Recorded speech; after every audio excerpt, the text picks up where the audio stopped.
Panthers TV with head coach Danny Stewart looking ahead to the weekend and two huge games against the Guilford Flames to look for qualification for the playoff finals weekend. How are you looking forward to it, Danny? I'm excited. You know what, guys came in this morning. They're all upbeat. I think after the weekend, guys were a little bit dejected, just losing out on that regular season title. But I think going into the weekend, we knew it was going to be a long shot. But guys sure gave it their best and left it out on the ice. But we turn our attention now to the playoffs in Guilford, and like I said, they came in this morning really upbeat, really excited for kind of that refresh and that reset. And we're looking forward to it. You mentioned there about the dejection on Sunday, and I think it was pretty evident at the end of the game against Belfast. Will the guys use that as a motivation? Yeah, no, absolutely. We've, I think as this group has spent more time together and played together, you've seen the benefits of that and how well they've played on the ice. And I think the more success we've had on the ice, we had created that belief that we could compete for trophies. We came up a goal short in the semifinal against Belfast.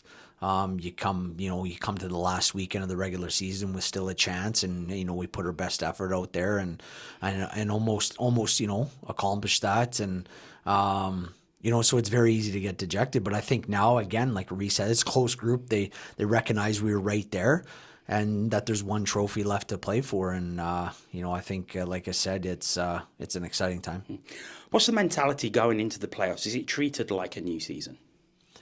I think yes and no. I think it's, I think you can turn the page on the league and the pressures of that, certainly when you're in the mix and then turn your attention to playoffs. But at the same time, it's, recognizing the things you've done well over the course of the season, the things you haven't done so well. And specifically against Guilford, we'll tackle that this week, and very good team. So yeah, I think there's an element of it being kind of a new goal, a reset. But at the same time, kind of taking in what you've accomplished throughout the season and what's made you successful. A lot is made of having home advantage for the second leg. Is that something that you feel? I don't think there's any advantage in an aggregate series. If I'm being honest, we got to go there once. They come to us once. I don't believe there's an advantage whatsoever.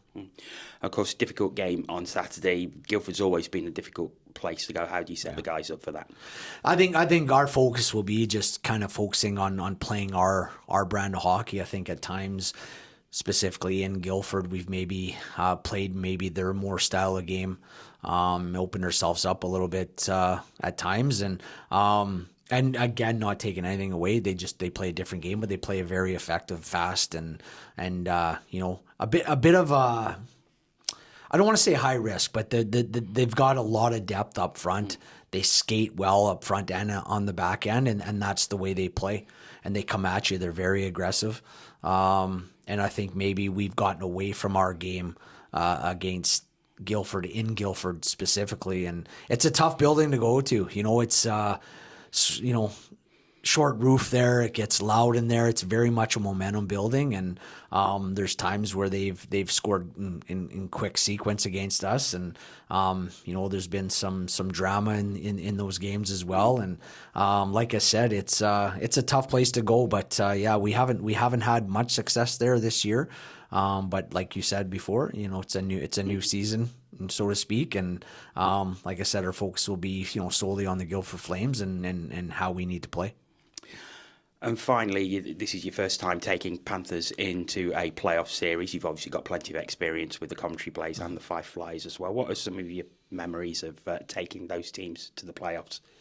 Well, I think memory, obviously, in Fife, we had a couple times there where we got through to the Final Four, and some great moments. And I think the first time we came up short 1-0 against Belfast and played a really good game. I think it was a face-off play that they scored off and was the difference in that game. And the second time was against Nottingham, and I think we just were outclassed that night, and little deeper than we were that season. And Coventry, I've got some really good memories of some quarterfinal action. I think, a couple of those where we played really well.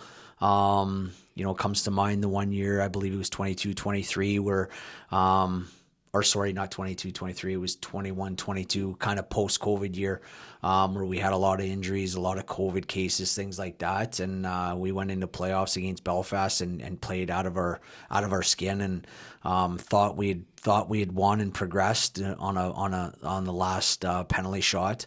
I believe it was Scott Conway. He made a little one-handed move there, and we thought Maud had made the save, and we were halfway over the bench, and it just trickled over the line, and then they ended up scoring. We missed the next one, they scored the next one, and they got through. And some hardships as well. 22-23, we had a 72-point season in Coventry, a very good team, and we had a bad period in Coventry, a 3-goal period that we gave up, and unfortunately lost that first leg and had too much of a mountain to climb in the second leg. And we played a great hockey game in Cardiff. I believe we were up 2-0, and we pulled the goalie with, I think it was like 5-6 minutes left to try and get the next one, and just fell short. But there'll always be a little bit of hardship in terms of my memories there of not getting Coventry through to the Final Four, but we gave it a go at times, and sometimes we were just not good enough, if I'm being honest. And so yeah, I'm excited. First time with the Panthers, and I do believe obviously we have the talent, we've got the team to get through, but it'll be very difficult with Guilford. Danny, all the best for the weekend, and thanks for your time. Yep, thanks, John.